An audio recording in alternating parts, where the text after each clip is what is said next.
Welcome to Modern Application Development. This is week 6 and session 1. In this session, we are going to take a look at following up with the study of the logs and the browser tools that we did in the last few sessions. Here is a summary of what we have seen so far. We began by looking at the development of an application that provides an interesting service, which is the ability for people to manage their money given certain expenses. We first saw how to create a simple command line version. Then we changed that into a CGI bin. And in doing CGI bin, we now see that in order to understand these applications where a standard debugging system does not actually work, we have to become familiar with new tools. These tools include the browser tools, which tell you what the browser is doing, which tell you how the view layout works. And the second set of tools is on server side, which show you what the server is doing. And then there is the intermediate set, which is how the protocol is working, which we do with the aid of both the browser and the server. And there are also intermediary tools available, such as SOCAT and all, which we saw a simple example, but you can do many other things. For example, watch requests as they go by and so on. But if we need to, we'll take a look at that. But for now, it is enough for you to know that such things are possible. Okay, so this time we are going to take a deeper look at how logging of an application is managed.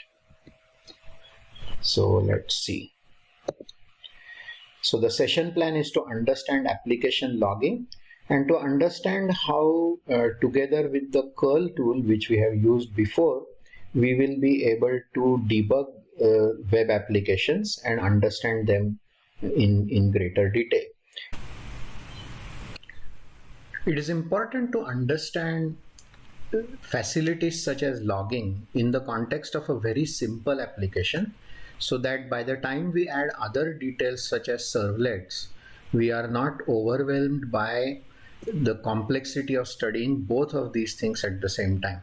Therefore, we are going to study logging in isolation. We will use a library called log4j, and we will see how you can use curl instead of relying on the browser to automate some of the testing. Several other browser automation libraries exist, and in time we will go over them.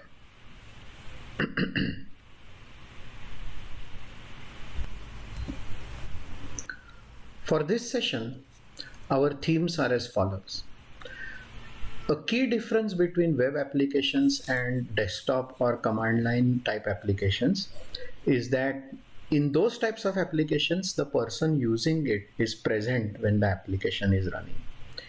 Here, on the other hand, applications are always on and they are used by a multiplicity of users. So we do not know when issues arise. As a result, we need a way to understand what was happening at the time that the user was using his application, which is why logging libraries and the act of logging becomes central to understand the behavior of applications that sit behind web servers. Here are some other points along this theme. One thing is that continuously operating applications can fail in one other way, which is different from applications which are started and stopped. They can accumulate errors over time as many different people use the application, and the failure of the application can be more gradual. So this kind of deterioration, so to speak, of the environment is something else that you can understand from logs. One surprising thing about this setup is that although in the beginning it sounds fairly complicated because there are so many moving parts and they all work so differently from each other, You should also realize that testing web applications and understanding these parts can actually be simpler in many ways than understanding a simple graphical user interface application. Because in GUIs, both view and model are coupled by programming language facilities. And if your GUI happens to use what is called event-based programming, then the control flow of a GUI is rather non-trivial. It is not amenable to the usual stack discipline, and you have to be aware of exactly how the writer has arranged the interaction before you can start making sense of it. On the other hand, the style used in web apps, certainly of the kind that we are looking at, is very, very straightforward in many ways. For every single interaction, there is a request that gets sent out from the browser and a response comes from the server. And for every interaction, the result is a new web page.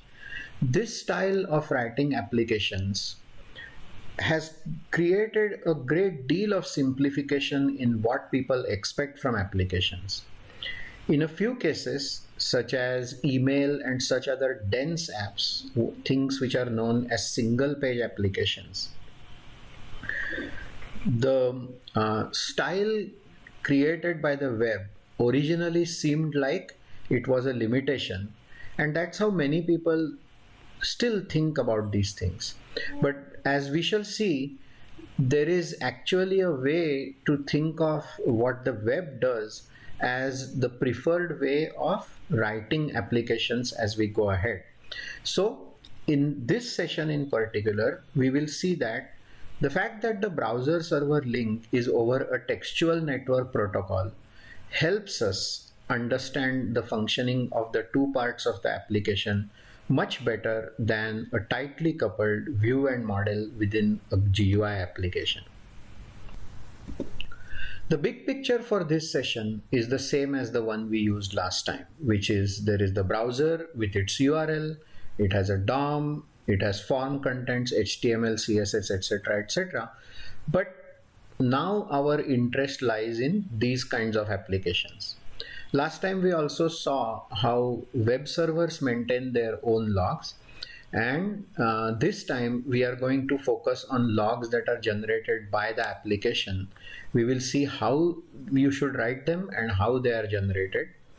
And as a side effect, we will also find out a way to automate the testing of the behavior of a user, certainly for the simple application that we are using.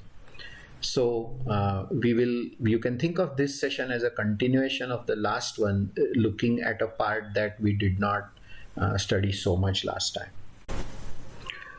Here is how we will proceed next. We will first take a look at the logs which are used by Apache as a refresher again, and then we will think about where should application information go. Once we figure that out, we can understand how to manage application logs, and we will be doing so using a library called log4j. Okay, let's get started. All right, let's get started. So here we are in these two directories. We are in Apache logs, and here you can see that we have access log, error log, and both of them are empty at start. To begin with, we are going to start Apache in our XAMPP control panel, and it got started. As soon as it starts, it prints some information to the logs. So let's see what this information is. We got quite a few things in the error log and nothing in the access log. This says that there hasn't been any URL access, but the error log doesn't necessarily mean there are errors, although it might. It also prints some things that happen at the start of the system. So let's look at the error log here. So here what it says is some complaint about the example.com which it tried out, then something about unclean shutdown of a previous Apache run, etc., etc. Some warnings about PHP startups, and something about ability to unload, not load a dynamic library, and so on and so forth, and something about starting these many worker threads. By and large, as long as the startup works, it's nice to have these things clean, but sometimes these warnings are spurious. With some experience, you can know which matter and which don't. Some of them are simply announcements like this, something about a build time, and so on and so forth. But in any case, let's go ahead and see what happens. And here is a standard way to look at these logs. You tail the log and you create some space over here. We will tail this log as well, the access log, and this time there is nothing in it yet. Now let's go to our fair share 2 application and put in our standard example. Expense F2 200, report F1, and submit this form. So as soon as we submit it, you will see that first you get an access log which says fair share, the application has become active, and second, no error has happened, and so no change in the error log.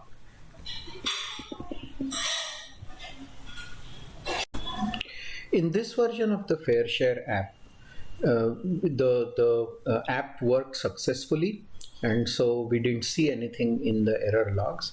Now we will use a version of fair share which is known to have an error, and let's see what happens. So report F2 and submit the form.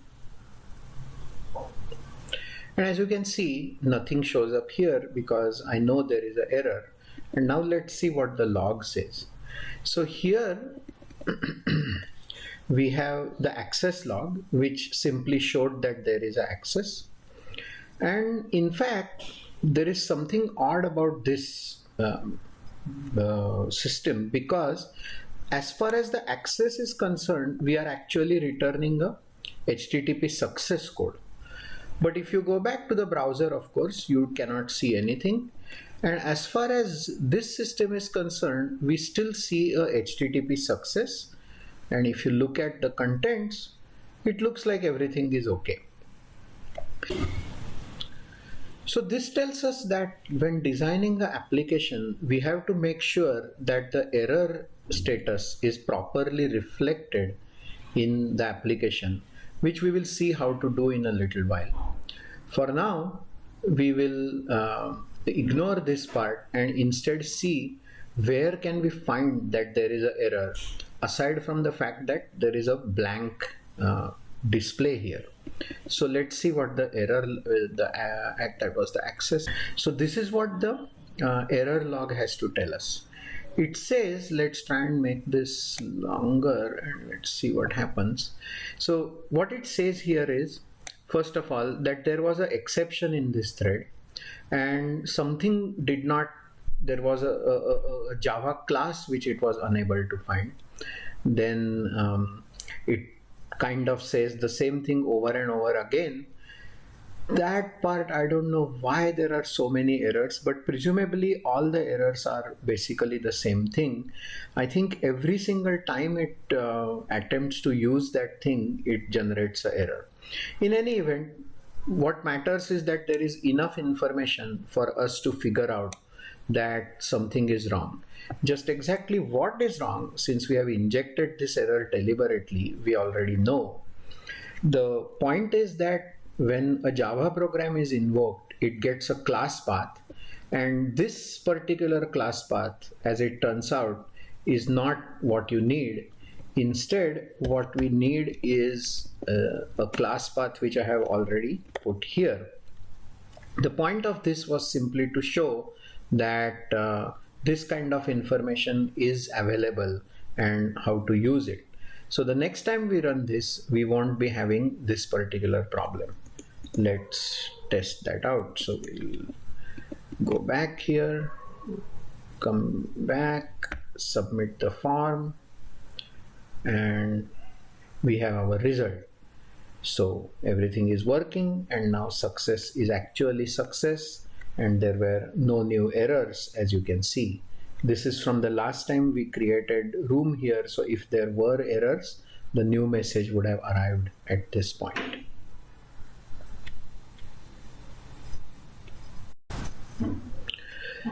So we just saw another demo of how access log and error log are used, and access log just records requests, whereas error log tells us whether there was an error and what the details were. This part has been done for us by the Apache server itself. But our application will need to have logs of its own. We could decide to make it a part of Apache log, but there can be multiple applications, and generally every application should have its own log. So let's see what that looks like. Here we have our applications are in CGI bin, and so one okay place for the logs to be could be in CGI bin in our case. Usually though, all logs tend to be in the same directory, and so we will create typically logs in the same directory where the Apache logs lie in most production settings. But for now, we will just do it inside the CGI bin directory itself. So here is what we have in our CGI bin. There is a bunch of implementations of fair share, and then here are a bunch of log related things. So first let's see what log related packages we have. Log4 star. So here we have a few things. Let's ignore the tildes, those are created by the editor, but the main thing that remains, let's filter out this thing, and we will grep out grep minus v star tilde. What was that? Oh, I see. Okay, that's what it did. Okay, so grep minus v, anything that ends with tilde. Okay.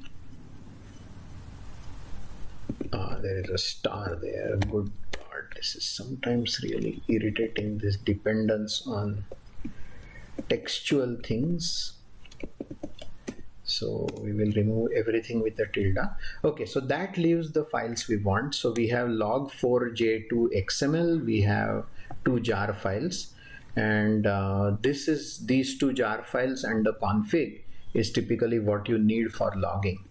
So that's as far as the library is concerned.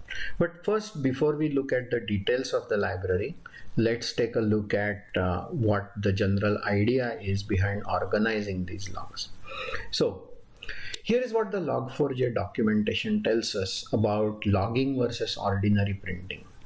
The first and foremost advantage, they say, over system out print line is that certain log statements can be disabled while certain other ones can be allowed to print unhindered. So in normal system out print line, of course, whatever you insert is whatever gets printed. Here, the main thing is that we can make distinctions between different statements that should and should not be printed depending on our need in the context in which we are working. Here is what they say next. This capability assumes that the logging space, that is the space of all possible logging statements, is categorized according to some developer chosen criteria. And what these criteria will be, we will see in a bit. Here is the parts of the system that matter to us.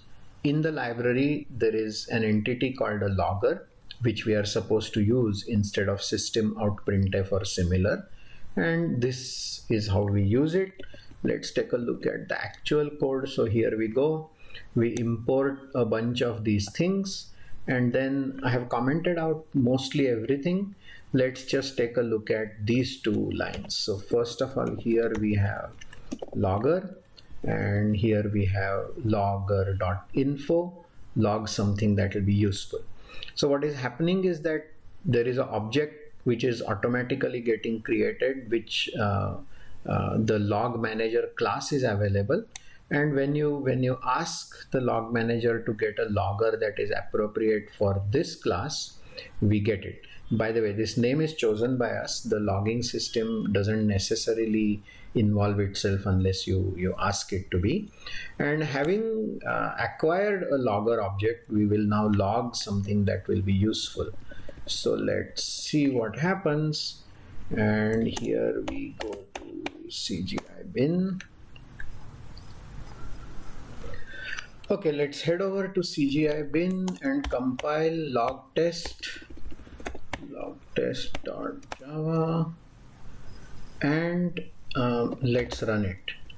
So we have java log test, and here is what happens. We get some information saying info log test log something that will be useful. But a second thing has happened. In this directory logs, we have two logs, one for log test and another for fair share. And as you can see, something also got printed to log test. And it was the same message that we printed out here, which is log test log something that will be useful. So the logger has indeed done something different from just standard out printf.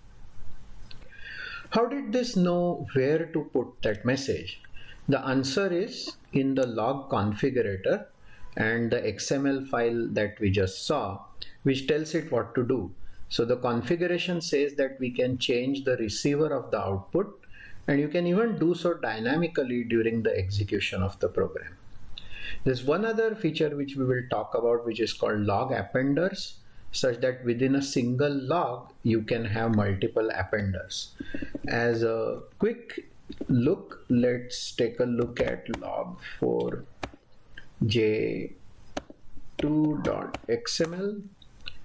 This XML file does the configuration, and here is what I was talking about. First of all, there is something called the appenders, which is the targets where logs are appended to. One such appender is test app log, which is our log test.log, and it has this pattern layout. By and large, I just picked some layout that works. Sometimes there is value in designing this layout properly, but for now we won't get into those details. And then there is something called loggers, which again for log test says the following, that the content should go to the console and to the test app log, and this is what we are seeing in this system. There are a bunch of other things involving levels, additivity, etc., which we will talk about. Additivity is something that we will set to false, and we'll ignore the issue for now. It gets into things that are sort of irrelevant for the kinds of apps that we are looking at. So let's get back. So as you can see, there is a configurator and there is something called appender, and within a single log there is an appender which says send this thing to two places, to the console and to the test log. Okay. Here is how the Apache site describes it. It says that there is a logger context. Let's make this guy bigger. So we have a logger context. We have a configuration. There's a bunch of things called filters. These two are abstract. What we care about is there is a logger, there is a log config, and there is an appender. These are really the only three classes that we care about. It has many features, but I have picked out a few that are relevant to our types of apps. And the main point is, in the code, use log statements in a config file, set up logs, and when needed, we can affect the logger dynamically. And that is actually one of the more interesting parts about using loggers. So let's see what is going on with that. This is an idea called log levels. So if you look at this thing, what it says is, after these statements, there is a bunch of calls to the logger using levels called info, debug, trace, etc., etc. Something else is happening. This is the dynamic setting, and we'll come to that in a bit. But here is the significant part. First, Every line in the log file has a level. So this is the level indication in the log file. Here is how you choose levels. Throughout your application, you are going to put log statements, and the categorization works like this. You should use info to show that the application is working normally. A few important stages in the application are captured at the info level, so that it's a kind of a health check. You can write log watchers, which are processes that go around looking through the log to see whether the info material is flowing through as expected. The next level is warn, which says that things are okay now, but you might be in trouble later, because maybe currently we found a workaround around some fault. For example, you are trying to contact some other server, and it is not crucial. It maybe gives you something useful, like how many visitors have visited or some such thing, and perhaps it is not crucial right now, but at some point it may start mattering. Error level says that there are problems right now and you should act, and this is where some crucial service is failing, and perhaps the users can see the effect. So error generally is a pretty severe situation. Fatal, on the other hand, is giving up completely, at least for the request that is currently working through. Two other levels are debug and trace. As you might imagine, these are for detailed information for debugging purposes, and trace is even more detailed. So look at it absolutely step by step. That is generally how this thing works. And now we will see some interesting interactions between these ideas. This log configuration here, as we can see, is, first of all, we have two loggers. Currently we are only concerned with log test. We'll look at fair share in a little while, but the two things to watch are that logs are going to console and to the log file. Okay, so let's see what happens with our log test file as we keep making changes.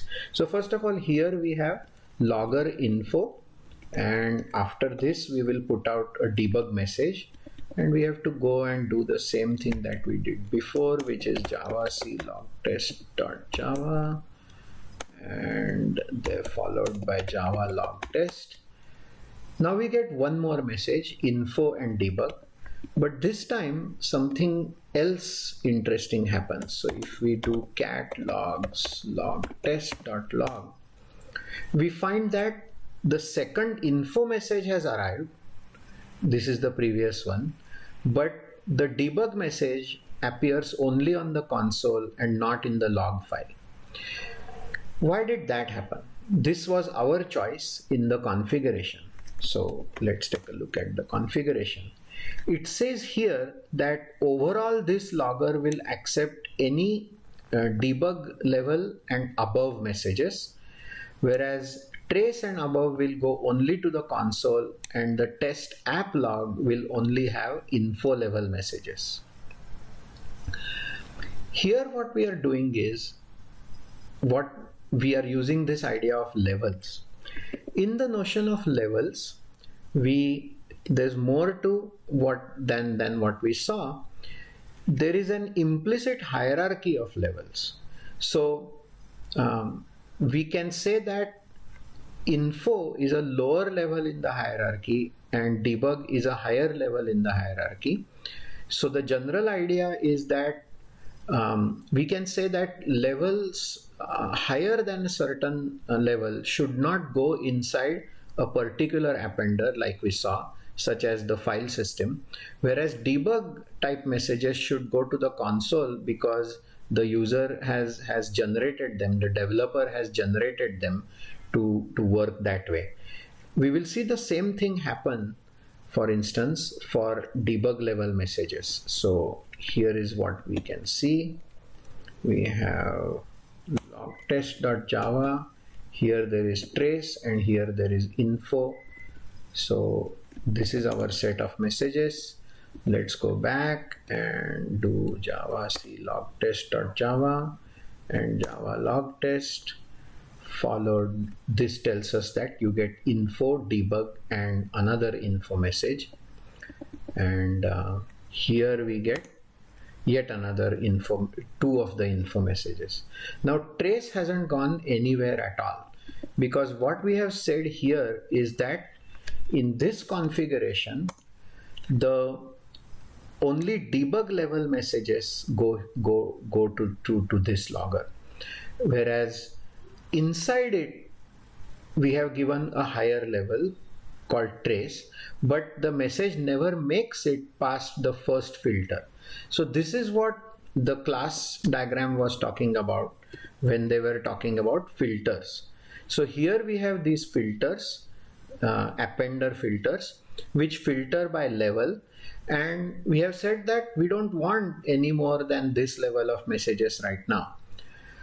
But that is not always what you want. Sometimes you also want trace level messages, and you can do this with the following line. So we can tell the configurator, instead of doing it in the config file, that for the logger we are using, now you should enable trace level messages. So this trace level message, the first trace message, did not make it, but by changing the level dynamically, we will make sure that the second trace level message makes it. Let's check. Log test, and so now we are starting to see the trace message, and in the log, on the other hand, we still have the info filter, so nothing happens. Notice that the log is of course accumulating all the messages, whereas here we see only things that happen during this particular run. This is the way we can decide that some things are useful only in the context of a single request, whereas some things are useful in the context of the entire application lifecycle.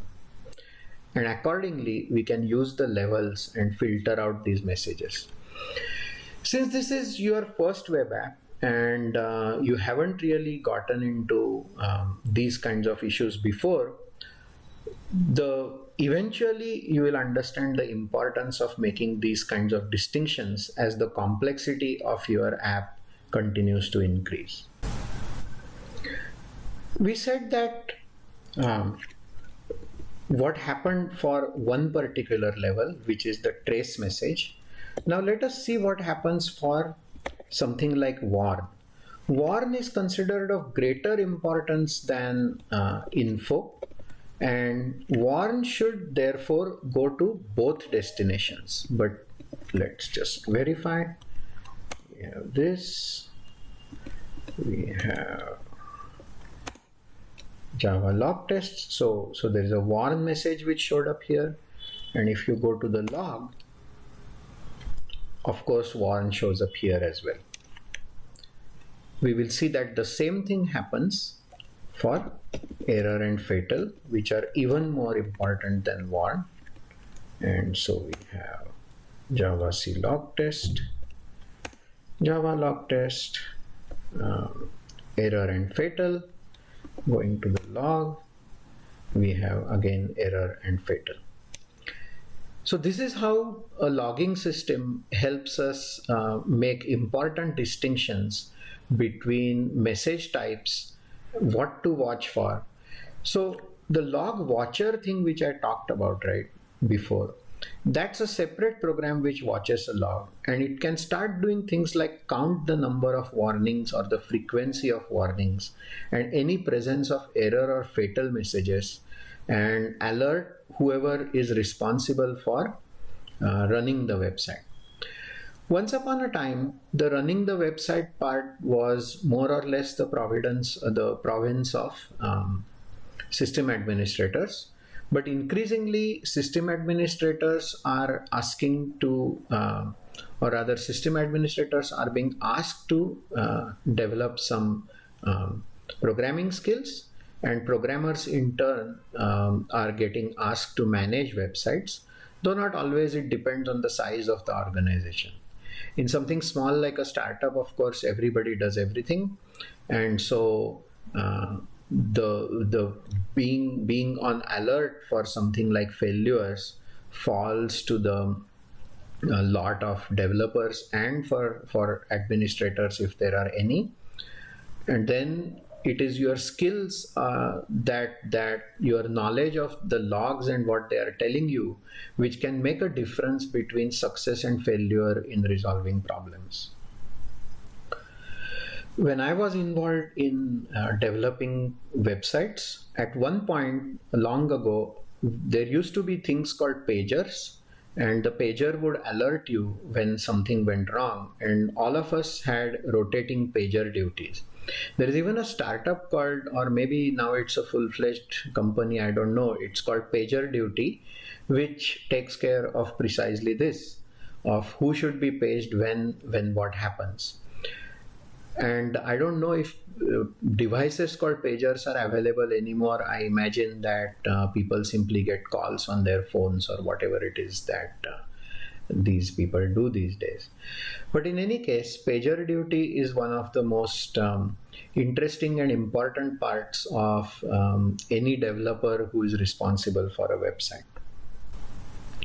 Now that we have seen our simple log testing program, which generates a logger which shows us how to make dynamic changes and what the uses of different levels are, we will use this in our application to figure out how the application can tell us what it is doing in the next part of this session.